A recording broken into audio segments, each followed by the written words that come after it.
نفسي بالصوم أروضها وبحب الله أصبرها أتذكر إخواني الجواب وبجنة ربي أذكرها بني الإسلام على خمسة أركان في الدين صوم وصلاة وزكاة حج والشهادة.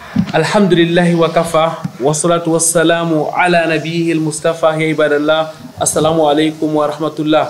Les meilleurs louanges sont à Allah, Allah les patients qui ordonne la patience, que la paix et la bénédiction de la soit sur Muhammad, les meilleurs des patients, ainsi que sa famille pieuse, ses valeureux compagnons et tous ceux qui le suivront jusqu'au jour de la rétribution. Wa qawluhu ta'ala inna Allaha ma'a as-sabirin. Et Allah exalté soit-il de dire dans son glorieux Coran, Allah est avec les patients. Très chers téléspectateurs, que comprendre de la patience?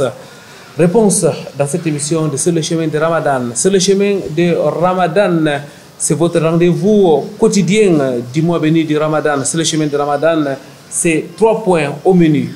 La cérémonie du Seigneur Al-Qur'an al-Karim, l'entretien qui sera consacré à la patience, mais aussi et surtout la minute du Ramadan. Pour commencer, écoutons mais surtout méditons la parole d'Allah, exalté soit-il.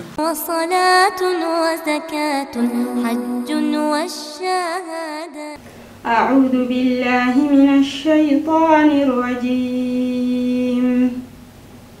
أحل لكم ليلة الصيام الرفث إلى نسائكم هن لباس لكم وأنتم لباس لهن علم الله أنكم كنتم تختانون أنفسكم فتاب عليكم وعفى عنكم فالآن باشروهن وابتغوا ما كتب الله لكم وكلوا واشربوا حتى يتبين لكم الخيط الأبيض من الخيط الأسود من الفجر ثم أتموا الصيام إلى الليل.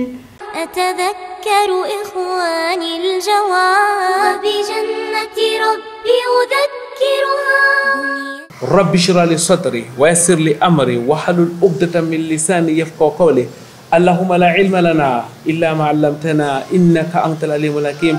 ربي زدني علما. Mesdames, Mesdemoiselles, Messieurs, votre fidélité nous honore. Nous sommes en compagnie de notre imam, Imam Mohamed Mustafa Ba. Assalamu alaikum wa rahmatullahi wa barakatuh, ya imam. Wa alaikum assalam wa rahmatullahi wa barakatuh. Nous continuons avec notre série d'émissions sur les bons comportements, car c'est le thème, comme vous le savez, de cette nouvelle saison de l'émission Sur le chemin de Ramadan. Aujourd'hui, nous arrêtons sur la patience.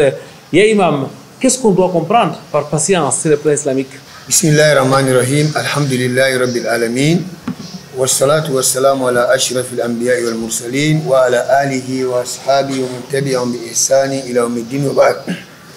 Nous remercions Allah subhanahu wa ta'ala et nous faisons les salutations sur notre prophète Muhammad sallallahu alayhi wa sallam. La patience, c'est le fait de se retenir de ce qu'Allah subhanahu wa ta'ala interdit et mettre en pratique ce qu'Allah subhanahu wa ta'ala a demandé de faire, et de se retenir d'être en colère quand on a un malheur, et de se plaindre du destin d'Allah subhanahu wa ta'ala. Donc le musulman doit avoir tous ces comportements. Premièrement, s'abstenir de tout ce qu'Allah subhanahu wa ta'ala a interdit, patienter de ça, et mettre en pratique tout ce qu'Allah subhanahu wa ta'ala a demandé de faire. Donc si vous n'avez pas la patience, vous ne pouvez pas mettre en pratique ce qu'Allah a demandé de faire. Et aussi de se retenir d'être en colère par le destin d'Allah. Quand Allah destine quelque chose contre vous, par exemple, vous pouvez perdre votre enfant, vous pouvez perdre votre commerce, vous pouvez faire un accident. Le musulman ne doit pas être en colère, il doit avoir la patience. Non. La patience est à plusieurs niveaux, ya imam, lorsqu'on vous écoute parler. La patience, comme les savants nous disent, la patience est divisée en 3 catégories. Sabru ala ta'atillah. La patience pour mettre en pratique l'ordonnance d'Allah subhanahu wa ta'ala. Ça c'est d'abord un. Sabru an ma'siyatillah. La patience pour s'abstenir de laisser tout ce qu'Allah subhanahu wa ta'ala a demandé de ne pas faire. Et au troisième, as-sabru ala aqdarillahi al-mu'lima. Patienter sur le destin qui fait mal. Le destin qui fait mal, c'est quoi? Vous pouvez rester comme ça, subitement vous perdez votre enfant, vous perdez votre femme, votre maison prend feu, vous faites un accident, on vous ampute un pied, ça ce sont les choses que le musulman doit patienter.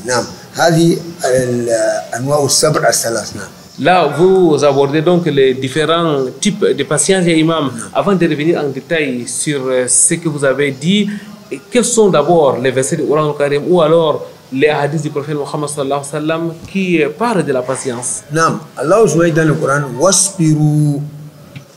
wasbiru, hein? Il a dit wasbiru, inna Allah ma'as sabirin. Patientez, car Allah est avec les patients. Allah dit encore dans le Coran, wala nabluwannakum bi shay'in min al-khawf wal-ju'i wa naqsin min al-amwali wal-anfusi was-thamarat. Il a dit à la fin, wa bashiris sabirin. Allah dit, certes nous allons vous éprouver avec quelque chose, de la peur, de la famine, la diminution de l'argent, et des fruits. Allah, quand il a dit tout ça, il a dit à la fin, annonce la bonne nouvelle à ceux qui patientent. Ce sont les qui, c'est là que quand un malheur les arrive, qu'est-ce qu'ils disent? Inna lillahi wa inna ilayhi rajiun. Ouais, ça c'est un verset très très important. Et Allah encore dit, wasbir wa ma sabruka illa billah. Wasbir wa ma sabruka illa billah. Patiente, et ta patience doit être seulement pour qui? Pour Allah subhanahu wa ta'ala.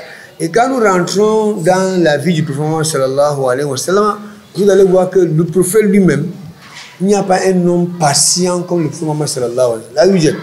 Parce que le prophète Mohammed sallallahu alayhi wa sallam, tous les malheurs qu'il a eu, tous les problèmes qu'il a eu, vous ne pouvez pas comprendre. Parce que tellement qu'il était patient. Et les sahaba radiyallahu anhum étaient ornés par leur patience. Non. La patience était donc au cœur de la vie du prophète Mohammed sallallahu alayhi wa sallam et de ses compagnons. Allah a vanté les patients dans le Coran Karim. Et pour mieux comprendre, est-ce qu'on peut avoir même un exemple dans la vie du prophète Mohammed sallallahu alayhi wa sallam qui illustre sa patience? Non, le prophète Mohammed sallallahu alayhi wa sallam était quelqu'un qui était très patient. De façon que, quelle qu'en soit la situation qu'il était dedans, il patientait. Par exemple, Aïcha, la femme du prophète Mohammed sallallahu alayhi wa sallam, a rapporté que le prophète Mohammed sallallahu alayhi wa sallam faisait 3 mois sans allumer le feu chez lui, sans mettre une marmite au feu. Si ce n'est pas quelqu'un qui est patient, toute la ville devait comprendre, il est prophète de Dieu, il est messager de Dieu, il est le chef de tous les croyants. Mais on fait 3 mois dans sa maison sans mettre une marmite au feu. Et personne ne comprend ça. On ne comprend pas ça quelque part, que voilà, la maison du prophète n'a pas mangé, il n'y a pas... Personne ne connaît. Parce que si les sahaba radiyallahu anhum connaissaient que le prophète n'avait pas mangé, c'est que tout le monde devait se précipiter et l'amener. Mais comme il est patient, il a patienté et les gens n'ont même pas compris que vraiment il était dans les difficultés. Non. La patience dans le domaine nutritionnel, mais aussi la patience vis-à-vis des percussions. Mais quoi, ya imam? Oui, le prophète a été vraiment persécuté à la Mecque, mais il a patienté. Les gens de la Mecque, qu'est-ce qu'ils ne l'ont pas fait? Même quand le prophète sortait de la Mecque, il s'est retourné, il a regardé la Mecque. Il a dit, innaki la ahabbul biladi ilayya, lawla anna ahlaki akhrajuni ma kharajtu. Il a regardé la Mecque, il a dit, tu es la ville la plus aimée chez moi. Si ce n'est pas que les gens de la Mecque m'avaient mis hors de cette ville, je ne devais jamais sortir. Donc il a patienté, on lui a chassé de la Mecque. Il a patienté dans la transmission de son message, il a patienté dans sa vie avec ses compagnons, il a patienté jusqu'à ce qu'il a émigré vers Médine et Allah lui a donné la victoire. Ya imam, revenons à présent sur les différents types de patience. Vous avez dit la patience dans l'obéissance, la patience aussi dans l'éloignement des péchés. On a de la peine à comprendre en quoi est-ce que le fait de s'éloigner des péchés ou le fait d'obéir constitue une patience. Oui, comme nous savons tous, obéir à Allah n'est pas facile. Par exemple, La prière de soupe, je prends un exemple de la prière de soupe. Si quelqu'un n'a pas cette patience-là, il ne peut pas se réveiller pour la prière de soupe. Parce que le moment de la prière de soupe, en général, tout musulman a le goût du sommeil. Toute personne, pas même les musulmans, toute personne a le goût du sommeil. Le sommeil est sucré. Mais on te dit que tu dois te réveiller pour aller faire la prière de soupe. Le fait a encore dit ça, Afkalu salati ala munafiqin, salati soupe ou salati isha. La prière qui pèse le plus sur les hypocrites, c'est la prière de soupe et la prière de isha.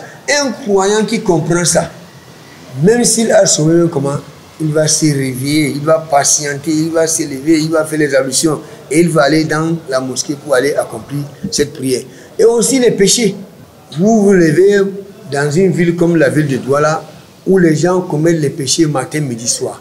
Mais toi, tu t'abstiens. Si tu n'as pas la patience, tu ne peux pas t'abstenir. Si quelqu'un n'a pas vraiment cette patience-là, il ne peut pas s'abstenir de commettre les péchés. Lui aussi va devenir comme les autres. Mais c'est la patience que l'homme a, c'est ça qui l'empêche d'aller faire le péché et de devenir comme les autres. Non. La patience dans les injonctions d'Allah exalté soit-il, mais vous avez aussi parlé de la patience vis-à-vis des épreuves, ya Imam. Oui, la patience vis-à-vis des épreuves. Le musulman peut être dans les épreuves. Comme nous voyons tous, les gens sont éprouvés. D'un moment à l'autre, nous entendons tel marché s'est brûlé, d'un moment à l'autre, tel a perdu son fils, d'un moment tel a perdu son père, tel a perdu tel a fait l'accident, tel a eu. Si on n'a pas la patience, je vais donner un exemple ici. Nous avons une femme, le temps du prophète Mohammed, avant l'islam, elle n'était pas musulmane, on l'appelle Al-Khansa. Elle n'était pas musulmane. Elle a eu un frère qu'on appelle Sakhr. Sakhr était son frère qui l'aidait, qui lui faisait tout. Tout ce qu'elle voulait, son frère Sakhr lui faisait. Et elle aimait son frère là jusqu'à... Et son frère l'aimait aussi. Subitement, la mort a pris son frère. Et elle a pleuré son frère pendant des années. Elle a écrit des poésies qu'on lit aujourd'hui. Vous ne pouvez pas apprendre la littérature arabe sans apprendre la poésie de Al-Khansa, de Sakhr. La poésie de Khansa, les pleurs qu'elle a pleuré son frère Sakhr. Et elle dit Walawla kathratul bakin hawli ala ikhwanihim la qataltu nafsi. Si ce n'est pas que quand je sors souvent, je trouve que tel a perdu son frère, il est en train de pleurer, tel a perdu son frère, il est en train de pleurer, elle a dit qu'elle devait se donner la mort. Cette femme-là, ça c'est avant l'islam qu'elle a perdu son frère, elle a perdu son frère pendant des années. Maintenant, quand elle est devenue musulmane, quand il y a eu la guerre sainte, 4 de ses enfants sont allés combattre. Et ces 4 enfants sont morts. Quand on est venu lui dire, elle a dit Alhamdulillah. Elle a remercié Allah. Regardez la différence entre sa situation quand elle n'était pas musulmane et sa situation quand elle était musulmane. Donc, quand quelqu'un a les problèmes, les difficultés, il doit patienter. Et cette patience, ça a beaucoup de récompenses. Barakallahu fik ya Imam, jazakumullahu khairan. Mesdames, mesdemoiselles, messieurs, nous allons introduire une autre rubrique, la minute du Ramadan. أتذكر إخواني الجواب وبجنة ربي أذكرها حمدا لذي الفضل والامتنان ثم صلاته على العدنان. Louange à Allah et prière et bénédiction d'Allah sur le sceau du prophète Mohammed fils d'Abdullah, sur sa famille, ses valeureux compagnons et sur tous ceux qui le suivent jusqu'au jour de la rétribution. Aujourd'hui encore, nous allons poursuivre avec les moments propices où on peut obtenir le pardon, cette fois-ci des anges. Et parmi ces moments, justement, il y a le fait de prendre le repas de Suhoor. Parce que le prophète sallallahu alayhi wa sallam a vanté le mérite de ce repas-là lorsqu'il dit « Tasahharu fa inna fi sahuri baraka ». Prenez le repas de l'aube parce qu'il y a de la bénédiction dans ce repas. Et le prophète sallallahu alayhi wa sallam avait même l'habitude d'inviter des gens à venir prendre le repas de l'aube avec lui. « Yaqulu alladhi yahdi li khayri al-masaliki halummu ila hadha al-ghada'i al-mubaraki ». Venez prendre avec moi ce repas qui est béni, qui est le repas de l'aube. Et le prophète sallallahu alayhi wa sallam recommande même à ceux qui ont souvent des petits bobos, des petites maladies, ou bien le mal d'estomac, ou bien qui ne peuvent pas en tout cas manger à cette heure-là, de se lever pour prendre même ne serait-ce qu'une gorgée d'eau. Parce que le prophète sallallahu alayhi wa sallam dit « As-sahur akluhu baraka ». Le repas de l'aube, le fait de le prendre, c'est une bénédiction. Ne délaissez point le repas de l'aube, même si quelqu'un se lève pour prendre jur'atan mimma, c'est-à-dire ne serait-ce qu'une gorgée d'eau pour avoir ces récompenses-là. Et plus encore, le prophète conclut dans ce hadith en disant fa inna Allaha wa malaikatahu yusalluna ala al-mutasahhirin, parce que Allah lui-même et également ses anges font la prière sur ceux qui prennent le repas de l'aube. Et les savants ont expliqué la prière d'Allah subhanahu wa ta'ala, c'est tout simplement thana'uhu fil mala'il a'la, c'est-à-dire Allah vante vos mérites, fait vos éloges auprès de ses anges rapprochés. Et wa salatul malaikati al-istighfar wa du'a, c'est-à-dire lorsque Allah dit que le prophète et que les anges font la prière sur nous, ça veut tout simplement dire que en réalité ils implorent Allah subhanahu wa ta'ala de nous pardonner nos manquements. Donc si nous voulons avoir cette belle invocation des anges, alors il faut se lever pour prendre le repas de l'aube, ne serait-ce qu'une gorgée d'eau pour avoir cette vertu-là. Et nous savons qu'Allah a parlé justement de la demande du pardon des anges dans Surah Ghafir lorsqu'il dit وَيَسْتَغْفِرُونَ لِلَّذِينَ آمَنُوا رَبَّنَا وَسِعْتَ كُلَّ شَيْءٍ رَحْمَةً وَعِلْمًا فَاغْفِرْ لِلَّذِينَ تَابُوا وَاتَّبَعُوا سَبِيلَكَ وَقِهِمْ عَذَابَ الْجَحِيمِ. Donc les anges font beaucoup de istighfar pour nous autres et surtout pour ceux-là qui se lèvent pendant l'aube pour prendre le repas qui est un repas de bénédiction. Sallal malaikatu sallal ilahu ta'ala wal malaikatu liman tanawala sallal ilahu ta'ala wal malaikatu liman tanawala dawman aklata sahari. Qu'Allah subhanahu wa ta'ala vante nos mérites auprès de ses anges rapprochés et que les anges font des prière de pardon pour nous autres, qu'Allah subhanahu wa ta'ala pardonne nos manquements. Sur ce, subhanakallah wa bihamdik, nashhadu an la ilaha illa anta, astaghfiruka wa atubu ilayk. Assalamu alaykum wa rahmatullahi wa barakatuh. أتذكر إخواني الجواب بجنة ربي أذكرها. Pureté et gloire à l'exalté soit-il, les patients par excellence. Ya Imam, Allah s'appelle les patients. Cela démontre aussi l'importance ou alors la valeur de la patience. Oui. Allah lui-même, il est patient. Allah lui-même est patient. Si vous regardez aujourd'hui, par exemple, si vous regardez notre vie, quand quelqu'un te manque du respect, directement, qu'est-ce qu'on fait? On réagit. Même si on ne le tape pas, on réagit. On voit qu'on est en colère contre lui. Vous voyez? Mais, chers frères, regardez combien de désobéissances qu'on fait à Allah par jour, par minute. Allah est le patient par excellence. C'est pour ça qu'Allah vous sabir. On a compris qu'Allah nous facilite. Alors, ya Imam, la patience est d'une importance capitale. Certainement, les récompenses sont énormes. D'abord, ici-bas, qu'est-ce qu'on gagne à être parmi les patients? Premièrement, pour être d'abord patient, il veut que nous sachions que rien ne peut arriver sauf ce que Allah a écrit que ça va arriver. Quand vous avez déjà cette tawhid-là dans votre cœur, vous serez toujours patient. Vous n'aurez pas de surprise. On a compris? Si vous savez que non, la mort là, ou bien le destin qu'Allah a dessiné là, tôt ou tard, si je veux, je ne veux pas, ce n'est pas mon choix. Allah fait ce qu'il veut. Premièrement, quand quelque chose va arriver, vous allez d'abord avoir la patience. Ce que vous gagnez ici-bas, c'est que vous ne vous dérangez pas. Et quand ça arrive directement, vous dites Inna lillahi wa inna ilayhi raji'un. Et quand vous dites ça directement, vous obtenez la récompense venant d'Allah. Comme c'est venu dans le hadith du prophète Muhammad sallallahu alayhi wa sallam, où il dit que quelqu'un a perdu son enfant.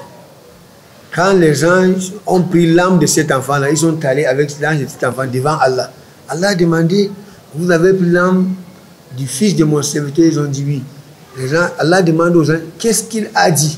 C'est ça l'important. Hein? Qu'est-ce qu'il a dit quand vous avez pris l'âme de son fils? Les gens disent, Hamadaka wastarja.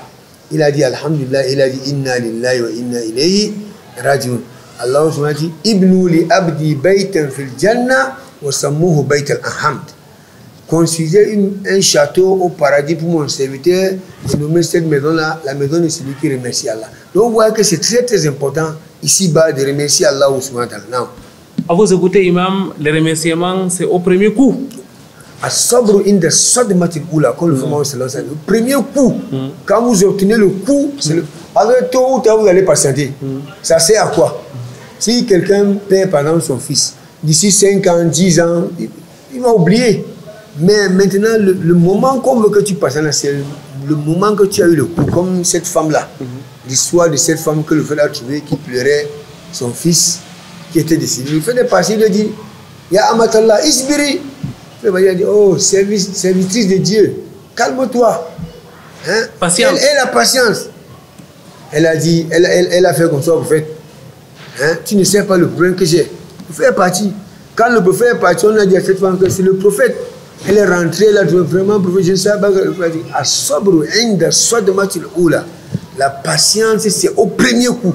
La patience pour des récompenses ici-bas, mesdames, mademoiselles, messieurs, certainement la patience pour des récompenses dans l'au-delà, ya imam. Non, là, Allah m'a dit, innama yuwaffa as-sabiruna ajrahum bighayri hisab. Certes, les patients auront leur récompense sans mesure. On ne va pas mesurer les récompenses. On va leur donner une récompense qui n'a pas de mesure. Donc, on voit que ça, c'est tellement énorme. Donc, si Yawm al-Qiyamah, on va donner aux gens leur récompense selon la mesure de leurs œuvres qu'ils ont fait, le patient, quand il va venir, on ne va pas mesurer sa récompense. On va lui donner une récompense sans mesure. Donc, ça, c'est très, très grand.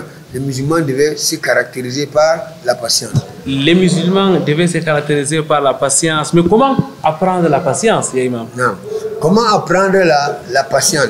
Premièrement, les musulmans doivent savoir que les musulmans doivent savoir que ce qui est arrivé là ne pouvait pas l'échapper. Ça, c'est d'abord un. Ce qui t'est arrivé ne pouvait pas t'échapper. Ça devait toujours t'arriver. Ça, c'est d'abord un. Quand tu connais ça, tu patientes. Deuxième chose, la multiplication de la lecture du Coran. Lis beaucoup le Coran. Lis beaucoup le Coran. Lire le Coran, c'est quoi? Quand vous lisez le Coran, vous lisez l'histoire des prophètes de Dieu qui sont passés et comment est-ce qu'ils ont patienté et comment Allah les a donné la victoire à la fin. Quand vous lisez l'histoire de Moussa avec le pharaon, vous lisez son histoire, vous voyez le début, comment Moussa a souffert, comment il a souffert. À la fin, Allah lui donne la victoire. Vous lisez l'histoire de Shuaib, l'histoire de Lut, l'histoire d'Ibrahim alayhi salam, de tous ces prophètes de Dieu là, ça vous referme dans votre foi. Et aussi, lis l'histoire du prophète Mohammed sallallahu alayhi wa sallam et l'histoire de ses compagnons. Aujourd'hui, l'histoire du prophète, c'est là où on trouve les livres, on lit, mais l'histoire des compagnons, c'est très très important. Les musulmans doivent lire aussi l'histoire des compagnons pour comprendre comment est-ce que les compagnons du prophète Mohammed sallallahu alayhi wa sallam se sont comportés quand ils sont entrés dans quelle situation et quelle situation, comment est-ce qu'ils sont comportés. Et le prophète, comment est-ce qu'il s'est comporté. Quand on lit l'histoire, on rentre, on lit l'histoire du prophète et l'histoire de ses compagnons, on se referme dans notre foi. Et aussi, quand on lit l'histoire du prophète et l'histoire de ses compagnons, on comprend que le prophète, malgré que c'est le prophète de Dieu, malgré que c'est le messager de Dieu, Allah lui a éprouvé. Bon, toi tu es qui qu'Allah ne va pas t'éprouver. Ça, tout ça, c'est comme ça qu'on apprend la patience. Quand une histoire du monde te dit que le prophète Mohammed sallallahu alayhi wa sallam est parti pour appeler les gens à Taïf, on lui a lancé avec les cailloux, on lui a blessé, le sang a coulé. On l'a blessé, on a cassé sa dent. Quand tu lis ces choses, tu dis, moi je suis qui pour vivre chaque jour sans avoir les difficultés, pour vivre chaque jour sans avoir les problèmes. Alors que le prophète de Dieu, l'homme le plus aimé par Allah, hein, l'ami intime d'Allah, Khalilur Rahman, Allah, Rasulullah sallallahu alayhi wa sallam, il a eu tous ces épreuves. Et moi je suis qui? Quand vous restez, vous lisez ça, ça vous referme dans votre foi et ça vous donne aussi la force d'être patient. Nous espérons que ces conseils ne sont pas tombés dans les oreilles des sourds. Merci, Ya Imam, Barakallahu Fik. Nous arrivons à la fin de cette émission, Ya Imam. Et comme de tradition, un dernier mot à l'endroit de notre spectateur. Nous constatons aujourd'hui, ça c'est quelque chose de très très important, beaucoup de nos frères se lancent dans l'apprentissage de l'islam, ou bien dans l'apprentissage de la langue arabe au début. Dans leur tête, ils savent que non, s'ils viennent pour apprendre l'islam, et si d'ici quelques mois ils vont devenir des savants. Non, ils vont savoir rouler bien la langue arabe. Non. Quand ils arrivent, ils n'ont pas la patience. Quand ils font 1 an, 2 ans, et après ils ne comprennent pas l'arabe, ils disent qu'ils ont perdu leur temps. Non. Ça, il faut avoir la patience. Vous pouvez rester en train d'apprendre l'arabe pendant 10 ans avant que Allah vous facilite. Il faut travailler, il faut patienter. Ce n'est pas notre langue, la langue arabe, mais on se bat. L'islam, on se bat, on apprend. Le musulman est un éternel apprenant. On apprend toujours.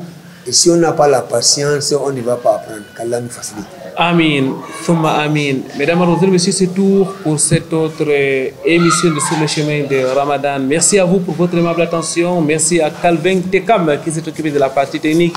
Merci à la direction de la mosquée Rawda qui nous a permis de produire cette émission dans ces joyaux architectural. Merci à notre imam, Imam Mohamed Mustafa Ba. Mesdames, Mademoiselles, Messieurs, Inna Allaha ma'a sabirin. Allah est avec les patients. Si Allah est avec vous, qui peut être contre vous? Rendez-vous demain, Inch'Allah. Subhanakallahumma wa bihamdik. Ashhadu an la ilaha illa anta astaghfiruka wa atubu ilaik. Wassalamu alaikum wa rahmatullahi wa barakatuh. Allahu akbar, Allah.